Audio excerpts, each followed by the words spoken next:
Has what already started? The recording. Have we started recording? Now? Yeah. Well, we kind of already have, yeah. Now we have, yeah. I think the ball might be rolling. Oh, That was quite think, sneaky. well, I wasn't warned.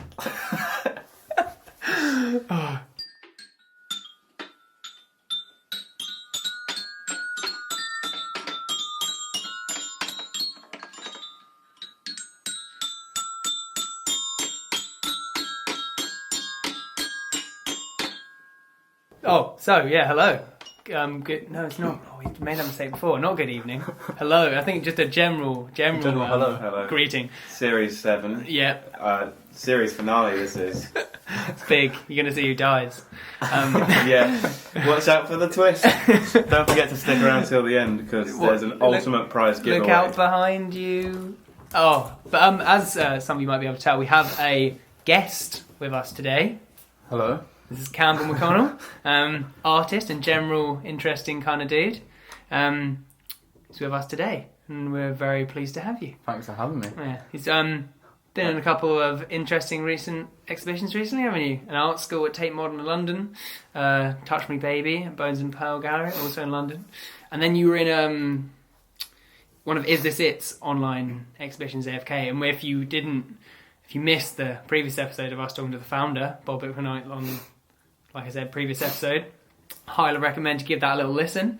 And also you're on the cover of the 23rd issue of Art Reveal magazine as well, weren't you? Yeah. So Yeah, that was nice to see. that was great. Really, really loved that. So that's like, How much did you pay for that? yeah, exactly. With that big bucks, Almost Slip a 'em- whole £10. slip him a brown 10 sheet. Yeah. Straight in. But yeah, that's like kind of what I'm being up to, but not really what you kind of making. And so, do you want to, like, for people who maybe don't know exactly what you producing, maybe like sum up practice or like just a few thoughts about the things that you make? Not like a massive number of words, but just... Well, originally I did more kind of like physical works. Mm-hmm. But now I've moved into more like kind of performance stuff. And what is that sort of like about, really? Not like, just that sort of... Well, I guess like before bones. I'm kind of more interested in like a very specific thing, like fiction and portraying like ideas through that. But now I kind of got a bit bored of that, and I kind of wanted to do something a bit more in people's faces. Okay, so more... would you say interactive? Not to put words in your mouth. Live. Yeah. Okay. That's like I want a reaction. Okay. Because it's kind of a bit bored of just like making something and seeing it, almost not feeling seeing, like you're putting something It's more out. rewarding, I think. Okay. Nice having a duration. But not that I don't want to do any of that stuff anymore. Yeah. No, I understand the whole, like, you don't want to put out an answer to something. You want a proposition. You want to say, like, I've done this thing, what do you think about it, as opposed to, like, this is complete. Yeah. And I'm going to present you something which is complete. You want to present something which is open and I'm just can quite involve impatient. people. Yeah. I like the idea that it's impatience that... I want immediate. You want immediacy. Like, well, I think a lot of people do now. That's true. Instantaneous. Yeah, everything's at your fingertips, so you want it there straight away. Also, if it like shouts out and it's an event that's happening, people are like, take photos and shit. Mm-hmm. Like, it's something that will attract people's attention if they can get involved. It's just and, a bit exciting. But not that I don't want to like also do other stuff as well. Yeah. I don't want to just like be limited to... I don't want to just be just a performance artist or just a painter. Or whatever. Of course, yeah. Well, that's like, didactic practice, isn't it? It's kind of like it's not boring because there are amazing artists who just do one thing, but it is, for a maker, it's quite fun to do lots of other things and find out what the things. It's not easy. You have to like. No, of course. Do you think it's exciting because it can go wrong? Like, what part of the potential for failure? The live thing can completely like mess up. Yeah. As opposed to like being like a thing that just like exists in a space for a while and it remains in the same state. It's something that can like completely fall apart, and I think you kind of look into that in some of your things, like IKEA school. It seems like it derails pretty quickly. It's almost about failure. It's like that's almost made to go wrong. talk a little bit about IKEA, the IKEA school slash, the general premise of all your IKEA based. Well, originally I had the idea to get flat pack furniture, make my own flat pack furniture instead of the IKEA one, because I wanted people to build their own things, and I was just going to film them doing it in just like a separate thing. But then I got into performance art and stuff, and I met Aidan Strudwick, and then he brought the sort of performance element to it, and then we decided to. And how is make that? It into a kind how of is thing. how is the working together aspect? Yeah, it's quite good. Yeah. Yeah. It's right. How does it? Do you like? How do you? What's like conception like? Is it like executed as a duo, or do you like conceive them as a duo, or does like one propose to the other? Perhaps we should do X. I don't really know. Really, I just had the IKEA thing, and then we just built on it. And I suppose we just looked at it as like a step by step thing. So it is together, really. It is like you're really working at it as a duo. Yeah. No, that's interesting. Well, because there are like, a lot of famous collaborations, aren't there? And they all sort of, and you kind of never it's quite hard to tap collaborate in. with people, Absolutely. though, because some people, they just want to do it instantly, and they need to wait for you to also do it with them. And art is, it's a little bit personal, a little bit. So like when you get like can be.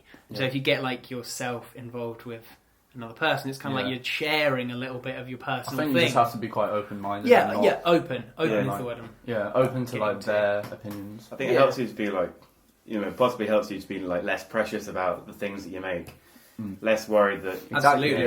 It's that you don't sort of like own them as like part of yourself. It's like, this is something that I make with my mate. Like, exactly. That's the more thing I was trying to get to when I talk about being personal. And I think it can build and like make something better than if you were just doing it on your own. So, I think it's a way to like possibly get closer to making something slightly more universally appealing. Yeah, perhaps. So you've got twice as many opinions in the inception of it as you did before. And if you think about other in other parts of life, every job, every company has people working together. Absolutely. It's insane. Teamwork make the dream work. Is that one of your inspirational quotes? No. Someone said it in the kitchen at work the other day. Bloody chefs. What are they like? God. Oh, amazing. Yeah. Does that work in practice, have you found? Teamwork makes the dream work. Could do, I don't know. Maybe it does for you guys. It's that whole thing. Well, yeah, I guess. But I guess it's that whole thing of school when, working together is cheating. And it's like in the real world, outside of school, not the real world, but outside of school, it's like it's everything. It's all teamwork. Yeah. Well, there's a point in school when your desks stop facing each other and start facing the teacher. Well, I think it is like an artist stereotype that people have about artists, that they just sit in a room, by themselves, in a shed, drinking and smoking, Jackson drinking Pollock coffee, yeah. Smashing stuff, breaking stuff. Oh yeah, you talking about the breaking. So I think I saw not necessarily a direct link, but got that work, which is you've built this deck chair, and it's a video of you sitting in this deck chair, which is terribly built, intentionally terribly built. Yeah, and you're sitting in it, and it just collapses. Yeah, and that's going to happen. And it's got a video with this seaside soundtrack, and I saw a sort of link between that and the IKEA flat pack furniture, which is like it's made by you, made badly by you, and I don't know. Is that kind of like, was that an important link between those two things? No, I've never really thought about that before. Yeah, actually. But I think it's quite. Yeah. The making of something badly is quite important, because it's just boring if it's made perfectly, unless it has a specific intention that would regard that. But because everything is made well. Yeah. So why would you make some art? Which I suppose I quite like the look of it, if I'm honest. Yeah. But I don't know. It's just kind of. It's quite sad when it just breaks. I don't know. I watched quite a lot of Mighty Boosh. He does DIY kind of like, aesthetic. Exactly, Yeah, I get that. Yeah, I think. Well, I was just thinking, trying to bring together where you've got to in like the way that you make your art, and it's kind of you've like evolved from like these two-dimensional things to sculptures and then sound and then videos of you doing actions and then, you know, finally performance. So it's quite like a logical, like stable progression through the different mediums. And I don't know if that was something you're like aware of or something that you're consciously doing, or no. Maybe slightly realising that I'm sort of just going through different stages. Yeah, of but I guess you're not going like, well, now I need to try and make this. You're just like, it's just happening. Yeah. Or is that me? Is that like, yeah, or is it? I think I just get quite bored easily. I just want to do different things. Yeah, restless. But then, and it just sort of works with everything else. I think your patience is a big part of the way that you make things and the things why you make the things you do. And just having time. Again, back to the terribly made thing. It's like, well, I can't bother to learn how to make things well. I haven't got any time. I just want to make it really fast, and then if it breaks, it breaks. Yeah. No, I do like the idea of being really, really obsessed about something. Mm-hmm. But the time and effort that comes with that, in terms of like if you want to like measure something loads or like do something really precisely, I just think it's just exhausting. I just want to do it. Yeah, instant. No, that's like, I think people are sometimes afraid and kind of embarrassed about their, I don't know. What if it's not good enough? And also like if people want things to be instant, they kind of like they don't like the idea that they want things instantly. And I think that's fine. Like, you know, we want things to happen quickly and fast. That's like, and if you're prepared to forego some of the quality for the speed, I don't know. I think that's like a pretty and if it adds something to it, then exactly. Because you get a sort of character from that like DIY sort of homemade thing as well, don't you? I was going to say again with the DIY, a lot of your thing, like you made the human Whac-a-Mole thing, which was obviously amazing. Do you mind saying a little bit about that? Human Whac-a-Mole is basically just like a life-size version of the arcade game. Yeah. Where people are actually in this box, and then they're dressed as moles, and then participators can whack them on the head. And who like are the performers? I guess the moles. That's what I mean. So, but I guess the people are performing as well. Yeah, and that's the sort of, I mean, obviously, it doesn't work without the people doing it. And that's sort of my point. So is it like it becomes activated with audience participation, doesn't it? Yeah, I think I was one of the moles, and someone came up to me, and he was about to do it, and then he was like, "Wait, what is this? Why am I doing this? What does it mean? What's it about?" Yeah. And I was just like, "You're kind of ruining it. you just need to like do it, just do it, and you'll learn. Perform it rather than like questioning it. Just compulsively smack heads. Yeah. And then afterwards, be like, "What the fuck?" Yeah. Yeah. I mean, I guess it's quite a memorable thing. Yeah. Like you don't normally like walk into a place and hit like people on the head with their face paint. It's just quite absurd, I think. Yeah. It's kind of like, I don't want to say surreal because it's a bit of a loaded word, but that's sort of like looking twice situation where you're like, that's kind of weird. And the way the box is painted is like bright yellow and bright green, and it's like Whac-a-Mole. Yeah, it's really in your face. Big box. Which are the colours from? Yeah. Oh yeah. It like you associate it instantly with the original thing. It all helps to like those are the sort of things that help the people like remember it the next day or on the bus home, and then I think since I was younger, when I'm looking at art, that's always been like the art that I like because it's just like, oh yeah, that thing, but other stuff you don't necessarily remember. I think that unique selling point of a work. But yeah, it's interesting. Like, there's a lot of like you know, similarities between, because people like go like, oh, you know, performance arts, it's this whole new different thing. Which is it's not really, is it? Like when you think about like ideas of art objects and performances not being things like, for example, that's like an interactive, participative performance. But there are a lot of performances which happen behind closed doors, as it were, and you can't like touch them or you can't interact with them. And sometimes you can't even see them, like Vito Conci's Seedbed, where he's like wanking under the floorboards. You don't even see that. You can't interact with it, but it is a performance. It's happening there, in front of you, as it were. But you're not involved in or sort of it aware of it. Yeah, and it happens without you being there. Yeah. So there are like performances which aren't, and I think you calling it one big sphere is it's not bad, but it's just it limits perhaps the potential of what it is. I think it's quite interesting when people are like, if they're aware of if they're watching a performance or not. I mean, like anything, like if you're watching a film, are you aware this is a film, or are you like in it? No, that's lovely actually, because maybe that's what makes a good performance. Sort of not realizing that you're an audience member, that you're almost part of it. Yeah, and I suppose the interactiveness of that it helps to bring that. Together. Yeah, there's that Roman Unduck piece, "Good Feelings in Good Times," which is just it's just a queue. Like the participants form a queue, and people just join it, or people ask the people at the front like, "What are you queuing for?" And they have to like deflect the question and say like, "Oh, I decided to queue. I'm just queuing." Just a sheep. And that's what the performers say to them. Yeah. And then there's that. I think there's a realization when that happens. They slowly go. They kind of consider it's an odd interaction, and they go, "Oh, where am I? I'm in an art gallery.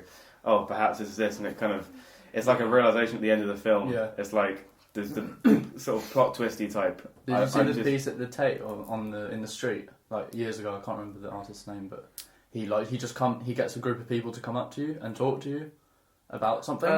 They just come up to you and talk to you and be like, beans for tea. And then tea and a cigar. Yes. Yeah. I remember when I didn't know that was on, and I was just in the street, and this woman came up to me and was just talking to me, and I was like, wait, what? And then she just left. Then they leave. Yeah. It's very what quick happened? and instant, and I didn't know it was a performance for like a few months. Someone was like, "Yeah, that was art." Some random woman come up to me, like chatted to me. Yeah. No, I guess that is pretty weird. I think I don't know. I think when you have those interactions, they do stay with you. Like you said, it's like that thing that you take away. Like you were thinking about it for ages after, and you didn't really know what to do with that information. It's kind of unsettling, and that's the same as putting forward a proposition as opposed to a finished, complete question, like we were saying earlier. You have multiple responses to this thing, as opposed to people just coming to you and be like, "Oh yeah, I know what that's about. It's done. Yeah. It's finished. I don't need to talk about it." That's try. Yeah, yeah. So, have you got any, future plans or projects, near or far, that are coming up? I've been looking at memes recently. Excellent. Just sort of realising that they're this whole thing on the internet that sort of just doesn't not usually people don't really notice it. Properly. They're kind of born out of this. They're just there. Yeah. But they're just a way of communicating a very simple message. Mm-hmm. But usually with maybe a comedic aspect to it. Mm-hmm. Yeah. But then I'm looking to screen print some memes. Okay. Obviously they're hilarious and just generally pretty insightful onto a lot of things. But where's your sort of interest in that as a subject matter? Where does it live? Well, how do you mean? Where does it live? As in, on the internet? Where does your interest in memes begin? Well, sorry. I suppose being social media being a thing that takes up your every single waking moment. Just being completely addicted to going on Facebook all the time. And then realising, what am I actually doing on Facebook? Mainly looking at memes. Yeah, mainly looking at memes. Scrolling through all those meme pages. But there are some interesting things going on Facebook if you look hard enough. And I think memes maybe are an undercover thing that are more interesting than they may seem. I think, how everyone says that we're the generation who doesn't care at all about anything. I think because we've been destroyed by we've had all these moments where it's been we've had our trust broken basically by a big one being university fees and things of that nature. So, and I think memes have been born out of that sort of frustration and lack of caring. It's we've got all these I'm just going to make these kind of stupid but also kind of sometimes political educating messages through these kind of very simple Yeah. mediums. They're made very quickly. No, I think that's what And good that's the whole art point. does sometimes. Yeah. It just gets straight to the point with a very simple Yeah. thing. No, just definitely. like, look at this. And it's often with humour that it makes people interested. And then they laugh and they go, wait, hang on a minute, this is actually something that I should care Yeah. about, maybe. You get in deep with the humour, Yeah. and then you expand. That's how you get them in. That's how you get them in. That's the candy in That's your the van. wasp. That's the man. It's in with the Yeah. humour and then hooks you in with the politics, and you're done. Titty, titty, bang, bang. Silly bloke with the puppy. Yeah. That's like, good. Oh, you like some chocolate, would you? and then you're dead. Don't talk to strangers, little Timmy. That sounds too rehearsed. Not Timmy. Yeah. Wait, no. What are you talking about? Oh. But no, that is I don't know. I think it's overlooked. Generally, is this sort of like kind of stupid thing, but I think it's a proper little ecosystem of itself. Well, it's a good, the fact that people are, everyone's, interested in, if you follow like some sort of cartoon or if you follow a TV program or if you're interested in a certain bit of politics, there's loads of memes that relate to that and you can attract a large audience based upon common interests. And you've seen that with like, if you're talking about Facebook groups have become massive over the last 4 years maybe. Well, that's where memes live, on different Facebook groups, with different like categories, if you like, of memes. Yeah. Because it changed from like a, you like a page, and that page is like one individual or one collective of people that then give their content to thousands of people. And then groups are, everyone posts and everyone shares and... like a community of strangers. Yeah, a little community of strangers. But it comes back to that point you were making earlier about the, this the desire for the instant. Because they are like, they are, like you said, they are quick. Yeah. But, again, they are insightful and they're interesting and they... Or even if you're just like, you don't questions. really know what they're talking about, maybe you'd be like, wait, maybe I should know about what this is. And exactly. And then you learn. But it does encompass that whole social media thing of the instant. And also having like your finger on the pulse and being aware of what all the in jokes are and what's the newest cartoon. But and it does all die very quickly. It all goes. I'm also interested in the way that they multiply. Yeah, it's definitely. just like they're appropriated into different memes. Yeah, the way that it's like cells joining each other and then like making more of each other. It's like a constant fueling itself. And Nodes.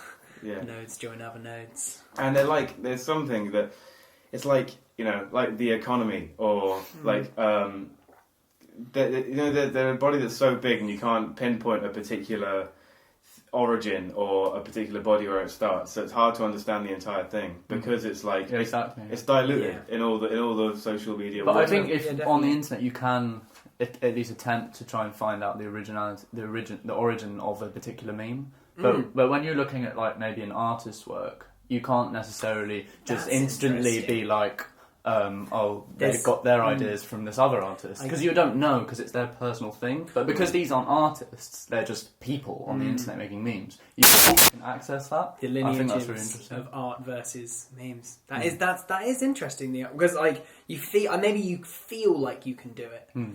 Maybe you can trace back to where. I guess you can trace back almost. You can directly trace back the imagery because it's all recycled. Yeah. And I guess you can do that with artists who use if found... you're an internet whiz. Yeah, I guess you can use, like, if they're artists who use found materials, I guess you can do that in a similar way. You can. But then I guess... It's not quite the same. Yeah. Maybe I'm just overcomplicating art a little bit, and it doesn't... And it always isn't and it is more simple, perhaps. I don't know. Yeah, I'm not sure. Oh... Creepy though. Let someone else decide. Yeah, someone else can do this one. I'll have some guy behind the desk. I'm actually it's my day off, so I'm not going to decide. Actually, I clocked off at 6. So I'm done. Turn my phone off after working out. Done. Oh yeah, it's on silent now. Can't answer any calls. So what we're going to do now is we kind of thought we'd add like a new part to the show where when we have our guests on and when we're talking together, we would sort of like have an open call for audio artworks, and we can play them and have a little discussion about what they are and where they exist online and sort of what that means in relation to the work and the content of the work. Cool. So if any of you have any audio works you'd like to be discussed and played on this here podcast, send them in to us. Yeah, there's a curator space page and a Wooloo. And you can submit on there. Just send us a YouTube link or a SoundCloud link or Dropbox. Or just send us an email if you want. Tell you what, I must say that sounds pretty good. Oh, and he's he knows all about the internet. He's been on there before. Memes. He's a meme goblin. New cross. But so this week we've got our first one. And we only started it, over the last week. So David Henckel, he's a contemporary audio-visual artist. His practice is multidisciplinary. He often creates work using science, the politics of space, the nature of sound, community engagement, as well as addressing the audience as a necessary part of the work. Big statements. Yeah, really. It's such an Look, check out his website. It's such an interesting. We'll array of works. We'll put his website in the description. Absolutely. In 2012, he won the MA Stars / Art Lab Contemporary Fellowship Award for his piece Chewing Gum. And he's co-curated Digital Aesthetic, and he's been an artist in residence at the University of Central Lancashire Research and Development Office. So quite an impressive resume. Great array of works. But the work that we're going to be listening to today is titled Archers. Yeah. So we'll give it a play now.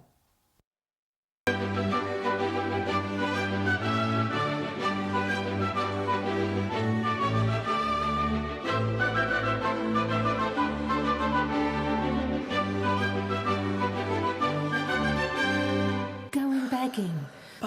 Well...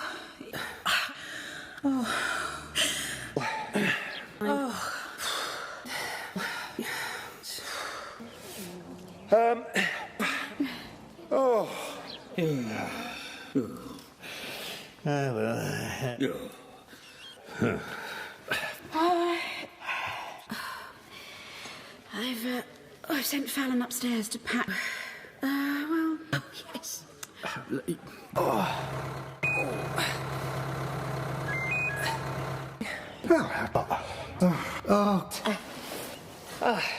Okay. Oh. Yeah.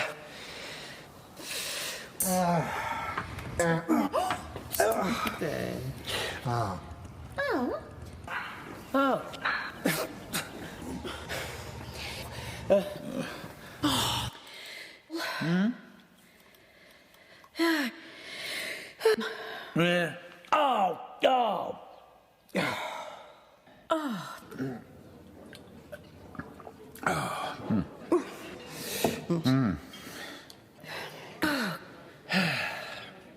Puss.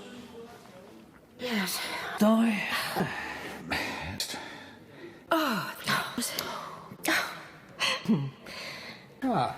Yeah. No.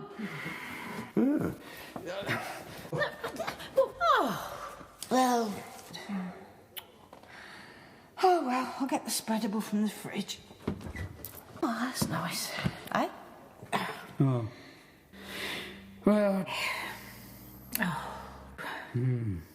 Thanks. Yeah.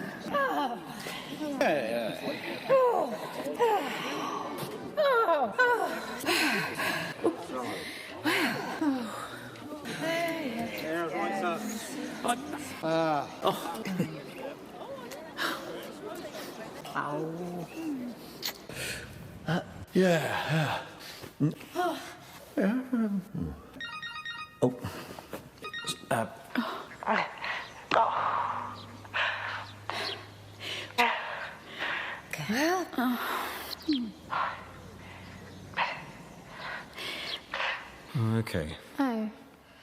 Oh, my nails are totally trashed after all that weeding. Well, that's what the nail varnish is for. Look. Oh, no. Oh, isn't it? Jude, I'm so excited.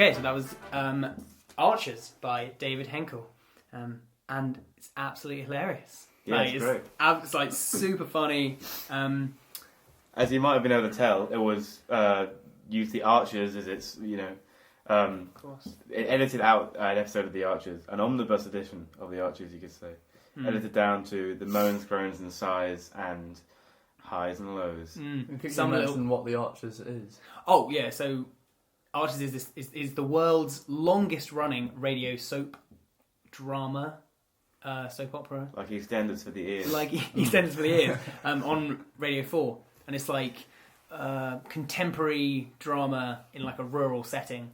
So like... And apparently they sigh and groan and grunt a lot. all the time. For extra effect. Extra effect. Yeah. Well, to signify Almost too much effect. emotion yeah. and the fact that they're doing things and reacting to the world around them. Because you can't see their faces on the radio. Or even where they are. Even where they are, yeah. So you're... It could be like, oh, I'm drinking a cup of tea. Yeah. It's like oh. Yeah, exactly. What a good cup of tea. Yeah, or like, oh, I've just been hit by a rock. Yeah, all those extra tones. And it's, you can't... It's quite personal though, isn't it, when you hear them? It's almost like you're intruding on something. No, definitely. I think like fly on the wall, but fly in the ears. It's a little bit ASMR-y. Oh. Like, kind of, you're a little bit too close, so you can hear all the tiny little... I don't like it. It puts me off. No, I don't. My dog likes it though. My mum leaves it for the dog when she goes out. You're really, really intelligent dog. This is a middle class thing to do. Leave the radio on. Leave the radio. Leave the Archers on for the dog. Does he eat sushi and foie gras? Yeah, she's got slippers and everything, and a Barbie phone. A little coat. Does he wash his paws? Yeah. Shampoo its hair. Does it himself. He goes to use the normal human toilet. Flushes and everything. But yeah, no, obviously the size in programming used to, like we said, signify emotions and place and all these different things that you can't tell via the current sound. Yeah. So, in order to embellish the emotions, they use these sighs and these groans, and it's kind of like this audible body language. It's quite funny because if that was visual, that would be so good. It would be really bad acting, wouldn't it? Like, yeah. Oh, really exaggerated. I'm so upset. Yeah. Somebody get me some tea because I'm water. I'm panting so much that I am obviously thirsty. I think some people do just sigh too much sometimes. Sigh too and much. Without realising it. Sighing's actually, I read this the other day. Sighing's like, no, it's not just about like... Tiny yawn. Depressing, tiny yawn. I think it's like actually really, it's like about like... Releasing Yeah. I think it's about breathing basically. Which I guess what like radio shows are, just voice and absolutely breathing, airways and voiceness. Yeah, but it's funny, but it is like insightful as well. To, like we said, for the medium, it is this. It's about radio, so it's about these languages that develop from radio, and now we're playing it on a radio style show. And it's kind of like those layers are interesting, I think, and build on the piece. But the piece is just size. So yes. And then there's a few statements as well, like verbal things. Mm-hmm. And they are like lost, like an alien language. They don't work with the voice, is what you really need. It's just nonsensical. Yeah, of course. Yeah, it's like a choir of like absolutely. Yeah, it is. It's like a weird side choir. Underwhelming choir. So we need to have fake actors doing it and a choir. Yeah. Two different versions of the... What is those Corey Archangel... recording. Where he does the songs made up of people playing the guitars. Oh yeah, and there's he writes algorithms to make them, doesn't he? Yeah, but what is... And the cats playing the piano. Yeah, but what I can't remember what the actual ones are. Iron Maiden and like stuff like that. Just but it's interesting like comparison. Cut up pieces of found information. Yeah. Well, it's pretty good, wasn't it? Yeah, it was very funny. I liked it. I thought it was really good. Yeah. But you'll be able to find the link for that in the description. Yeah, we'll leave his website as well. Very Very interesting dude. Yeah. Also, yeah. Thanks, Campbell, for coming in. Oh, yeah, having thank- a oh. chat. Thanks for having me. Well, It's been pretty good. pretty good. Pretty good. Mate. 3 out of 5. Rate us on Google. Mate, I'm not giving you that another T. Yo. This is the shit we get. We didn't offer you any custard creams, actually. Oh, No, that that's would've fair been enough. nice. And we That do would've have been- some. I'm sorry. Do you know I what? did see them. As well as that, we do have some. We kept them. Don't even care. Say it on the So I podcast. bought my own snacks. Bring your own snacks. Hard nuggets of truth. That's what this show is all about. Bring your own Hashtag snacks. bring your own snacks. If you're invited on the show, what we say is you can All the come, great radio say, podcasts have say snacks. whatever you want, but just don't eat our snacks. Like bring your own Our snacks. Yeah. It's important. It really is. Well, otherwise you're going to be tired. Blood sugar level's going to be low, and then you're going to perform badly. Speech impediment. Speech impediment. Lack of Stutter. custard creams. It's a real thing. Yeah. Oh, You get, it's a real thing. I've got a script. Self-diagnosed. I've got a note from my doctor and everything. Campbell must eat One of those custard ones creams. that like you sign yourself from your mum. Yeah. Campbell PE. has to eat custard creams absolutely all the time. Otherwise he Otherwise- will develop a otherwise- speech impediment. You will notice this. You give yourself a stutter just to give it some genuine crispness into the story No control. all the time. Oh, brilliant! Well, I guess for that we'll give you, maybe one. On that note. We'll give you On that note, give you one for the bus. yeah, one for the bus, not for the train though. No. No. People don't eat custard creams on the train. Nah, That's ridiculous. definitely not. That's absurd. They're a little bit broken. Have you So- seen the Facebook page, girls who eat on train or something? Women who eat on the train. I don't know why it's only women who eat on the train have been targeted. It's quite strange. Yeah, it sounds really That's weird. bizarre. Fun though. Anyway, fuck. On that bombshell. Yeah, on that bombshell. Okay. Mic drop. See ya.